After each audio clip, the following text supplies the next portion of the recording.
Praise the Lord. கர்த்தருடைய பரிசுத்த நாமம் மகிமைப்படுவதாக.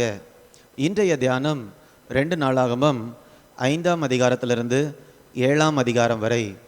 இந்த நாள் தியானத்திற்கான தலைப்பு சொன்னதை செய்யும் தேவன். சாலமோன் கர்த்தருக்காக ஒரு பெரிய தேவாலயத்தை கட்டினான்.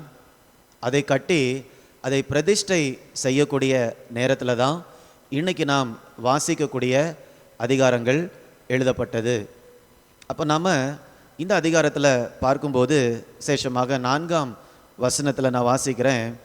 அவன் சொன்னது, சாலமோன் சொன்னது, இஸ்ரவேலின் தேவனாகிய கர்த்தருக்கு ஸ்தோத்திரம். அவர் என் தகப்பனாகிய தாவீதுக்கு தம்முடைய வாக்கினால் சொன்னதை தம்முடைய கரத்தினால் நிறைவேற்றினார். வாக்கினால் சொன்னதை தன்னுடைய கரத்தினால் நிறைவேற்றினார். கர்த்தர் சொன்ன காரியங்களை நிறைவேற்றக்கூடிய தேவனாக இருக்கிறார். அவருடைய கரத்தினால் நிறைவேற்றக்கூடியவராக இருக்கிறார். அப்படி என்றால் அவருடைய கரம் பலத்த கரம், பலத்த கிரியைகளை செய்யக்கூடிய கரம், வாக்குத்தத்தங்களை நிறைவேற்றக்கூடிய கரமாக இருக்கிறது. தாவீதுடைய வாழ்க்கையில் கர்த்தருடைய கரம் பலமாக காணப்பட்டது.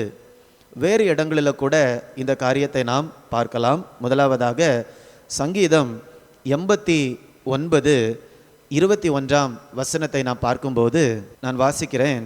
என் தாசனாகிய தாவீதை கண்டுபிடித்தேன், என் பரிசுத்த ஸ்தலத்தினால் அவனை அபிஷேகம் பண்ணினேன், என் கை அவனோடே உறுதியாய் இருக்கும், என் புயம் அவனை பலப்படுத்தும்.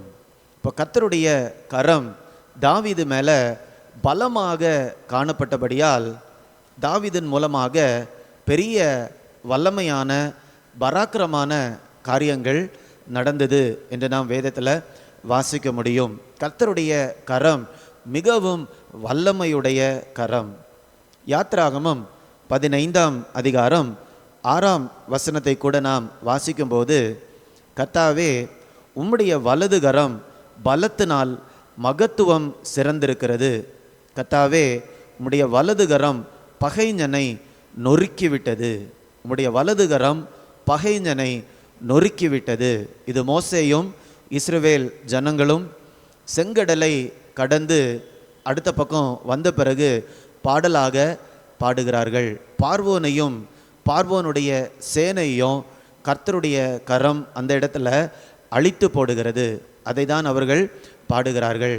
அப்போ கர்த்தருடைய கரம் மிகவும் வல்லமை வாய்ந்தது. அப்போ கர்த்தருடைய கரம் வேற என்ன காரியங்களெல்லாம் செய்கிறது? சங்கீதம் 20:6 நாம் படிக்கும்போது, தமது வலது கரம் செய்யும் இரட்சிப்பின் வல்லமைகளை காண்பித்து. அப்போ கர்த்தருடைய கரம் இன்னொரு காரியத்தை கூட செய்கிறது. அவருடைய கரத்தில் இரட்சிப்பின் வல்லமை காணப்படுகிறது. பாவத்தினால் ஏற்பட்ட எந்த பாதிப்பையும் அவருடைய பராக்கிரமம் செய்யும் அல்லது இரட்சிக்கும் கரத்தினால் சரிப்படுத்த முடியும். இந்த பூமியில் நாம் பார்க்கும்போது பாவத்தினால் ஏற்பட்ட பாதிப்புகளை நம்மால் சொல்ல முடியும். உறவுகள் பாதிக்கப்பட்டிருக்கிறது, தனிநபருடைய வாழ்க்கை பாதிக்கப்பட்டிருக்கிறது, ஆவிக்குரிய விதத்தில் பாதிப்பு, ஆத்மாவில் பாதிப்பு, சரீரத்தில் பாதிப்பு, சமுதாயத்தில் பாதிப்பு, தேசங்களில் பாதிப்பு. இப்படியாக பாவத்தினால பாதிக்கப்படாத காரியம் எதுவுமே இந்த பூமியில் இல்லை. ஆண்டவருடைய கரம் இரட்சிப்பின் வல்லமையை உடைய கரமாக காணப்படுகிறது. அது பராக்கிரமம் செய்யும் கரமாக காணப்படுகிறது. அப்போ நம்ம வாழ்க்கையில் பாவத்தினால் ஏற்பட்ட எந்த பாதிப்பையும் அவருடைய இரட்சிப்பின் கரத்தினால் சரி செய்ய முடியும். அதனால தான் அவரை நாம் விசுவாசிக்க வேண்டும். ஆனால் கர்த்தருடைய கரம் நம்முடைய வாழ்க்கையில் கிரியை செய்வதற்கு முன்பதாக ஒரு காரியம் கண்டிப்பாக நடக்க வேண்டும். அது என்னவென்றால், சாலமோன் சொல்லுகிற காரியம், வாக்கினால் சொன்னதை தம்முடைய கரத்தினால் நிறைவேற்றுகிறார். அப்போ முதலாவதாக அவருடைய வாக்குத்தத்தத்தை நாம் என்ன பண்ண வேண்டும்? பெற்றுக்கொள்ள வேண்டும். அல்லது அவருடைய வார்த்தையை நாம் பெற்றுக்கொள்ள வேண்டும். வார்த்தையை நாம் பெற்றுக்கொள்ளும் போது தான் அதை நாம் விசுவாசிப்போம். அதை நாம் விசுவாசிக்கும் போது தான் விசுவாச கிரியைகளை நாம் செய்வோம். விசுவாச கிரியைகளை தொடர்ந்து தான் கர்த்தர் தம்முடைய வாக்குத்தத்தத்தை நிறைவேற்றுகிறார். கர்த்தர் தாவீதுக்கு வாக்குத்தத்தத்தை கொடுத்திருந்தார். ஆனால் சங்கீதம் 89:21 நாம் பார்த்தோம், கர்த்தருடைய பராக்கிரமம் செய்யக்கூடிய கரம் தாவீதோடு கூட இருந்தபடியால் தாவீதோடு கூட என்ன பண்ணினார்? விசுவாச கிரியைகளை செய்தார். அப்போ தாவீதுடைய விசுவாச கிரியைகளை அவர் செய்தார். ஆண்டவர் அவர் சொன்ன காரியங்களை அவர் செய்து முடிக்கிறார். அப்போ நம்முடைய வாழ்க்கையிலும் கூட கர்த்தருடைய கிரியை பெருக வேண்டும் என்றால், அல்லது கர்த்தருடைய பராக்கிரமம் செய்யக்கூடிய கரம் நம்முடைய வாழ்க்கையில் கூட வெளிப்பட வேண்டும் என்றால் நாம் என்ன செய்யணும்? முதலாவதாக அவருடைய சத்தத்தை கேட்க வேண்டும். அவர் முதலாவதாக என்ன சொல்லுகிறாரோ அந்த காரியத்தை தான் அவர் செய்து முடிக்கிறார். முதலாவதாக சொல்லாமல் அவர் எந்த காரியத்தையும் நம்ம வாழ்க்கையில் அவர் செய்யவில்லை. அதனால தான் ஆண்டவரை தியானிக்கக்கூடிய தியானம் மிக மிக முக்கியமானது. அவருடைய வார்த்தையை நாம் உட்கார்ந்து தியானிக்கும் போது வேற எந்த விதமான டிஸ்ட்ராக்ஷன்ஸ் இல்லாமல் மனதை ஓர்முகப்படுத்தி நாம் தியானிக்கும் போது அமைதியாக உட்கார்ந்து, கர்த்தாவே என்னோடு நீங்கள் பேசுங்க, நீங்கள் பேசுகிறத நான் என்னுடைய உள்ளத்தின் ஆழத்திலிருந்து கேட்க வேண்டும் என்று நாம் நேரம் எடுத்து வேதத்தை தியானிக்கும் போது கர்த்தருடைய சத்தத்தை நம்முடைய உள்ளத்தின் ஆழத்தில் கேட்க முடியும்.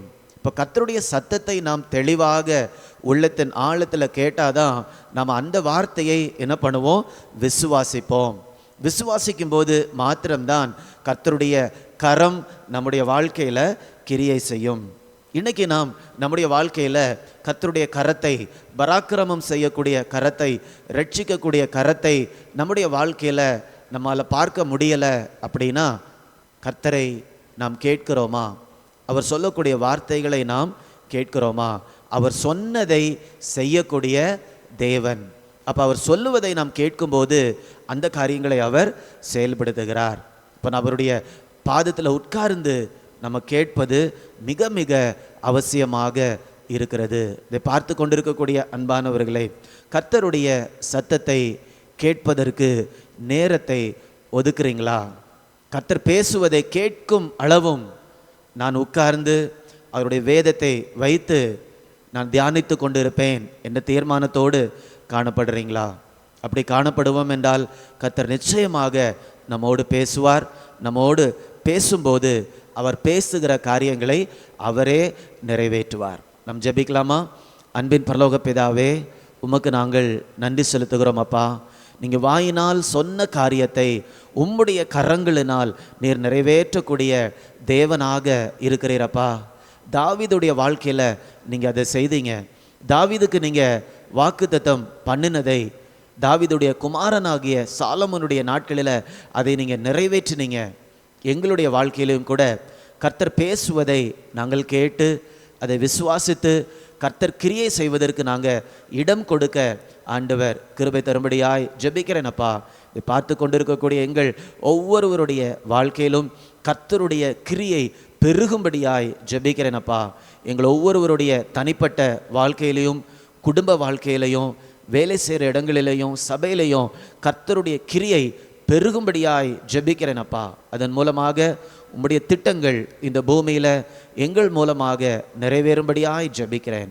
மீட்பர் இயேசுவின் மூலம் கேட்கிறோம் நல்ல பிதாவே. ஆமேன், ஆமேன். God bless you. God bless you.